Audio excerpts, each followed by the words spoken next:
د خوست یو شمېر ځوانان په مرکز او ولسوالیو کې کور په کور ګرځي د غریبو او بې سرپرسته کورنیو ماشومانو ته په وړیا ډول عکسونه چاپوي څو په نوي درسي کال کې په ښوونځیو کې داخل شي. د دغو ځوانانو له ډلې یو نقیب الله ځلاند وایي تیر کال یې هم شاوخوا 10,000 ماشومانو ته وړیا عکسونه چاپ کړي وو او سږ کال یې تر اوسه نږدې 3,000 ماشومانو ته عکسونه چاپ کړي او لا هم دوام لري.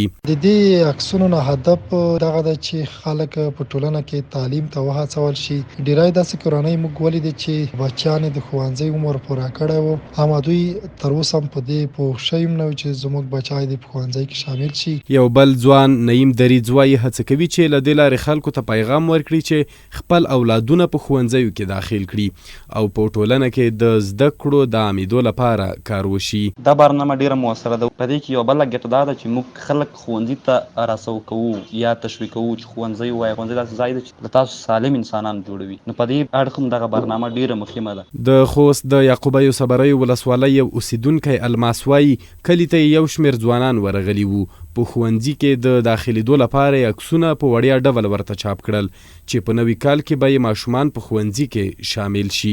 موږ کلي ته ځوانان راغلي وو، عکسونه یې ترې واخیستل. موږ نشول کړی چې بازار ته لاړ شو. زموږ کلي کې د وړو ماشومانو عکسونه واخیستل زموږ ته یې ډېره ستونزه حل کړې ده. د یادونې وړ ده چې د خوست دغه ځوانان څه موده وړاندې په دې خاطر کور په کور ګرځېدل چې د ښوونځیو هغه تدریسي کتابونه له خلکو راټول کړي چې له اړتیا پرته یې په کورونو کې ساتلي او وروسته یې هغه کتابونه د پوهنې ځایي ادارې ته وسپارل چې ښوونځیو کې د کتابونو د کمښت ستونزه تر یوې کچې راکمه کړي.